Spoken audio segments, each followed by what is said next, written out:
kumiliki. Jinsi ya kujenga imani yako thabiti kiendea majira ya kumiliki something, to hold something, ni watu wa maamuzi. Na kwenye hayo maamuzi watu watakuelewa. Kwenye hayo maamuzi mifumo haitakuelewa.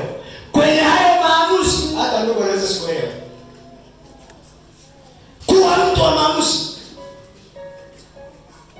Ndio ile anasema mtu mwenye nia mbili. Mungu hawezi kumilikisha mtu mwenye nia mbili. Ndio nimesema kutatera ni mtu wa nia mbili. Maana yake majira ya kwenda kumiliki kwako kile unachokiamini yanahitaji maamuzi, na maamuzi yao yajikite kwenye hicho, sio ni ngapi. Watu wengi ukiwauliza mipango yao na mipango 15 kwa mwaka, hawana imani leo.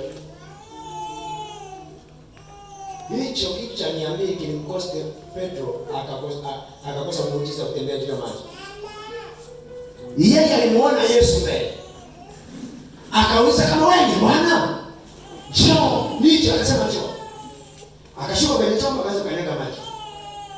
Baada ya kusiriti kumwambia Bwana, maamuzi yake kwamba mimi nimeshaamua.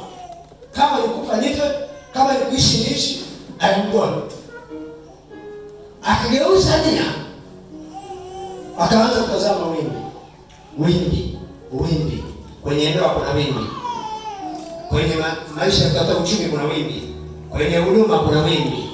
Kwenye fedha kuna wimbi. Ofisini kwako kuna wimbi. Kwenye maisha kuna wimbi. Unageuka. Unasema kwa wimbi hili, kama nilivyo mimi nimeachana na huduma yao. Kwa wimbi hili, hii ndio ya mwanamke tu basi, tuishie hapa. Kwa wimbi hili, hiyo kazi ya mwili ninaachana nayo.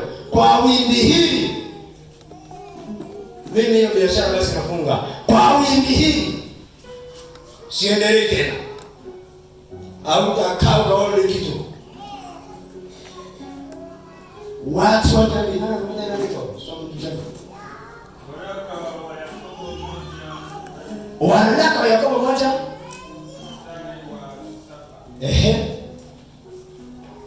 Anasema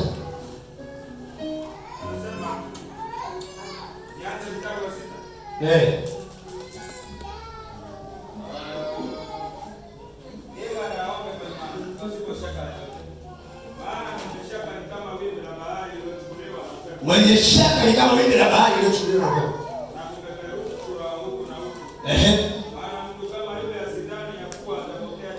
Asante ya kwamba atapokea kitu kwa Bwana. Hauwezi kupokea kitu kwa Bwana.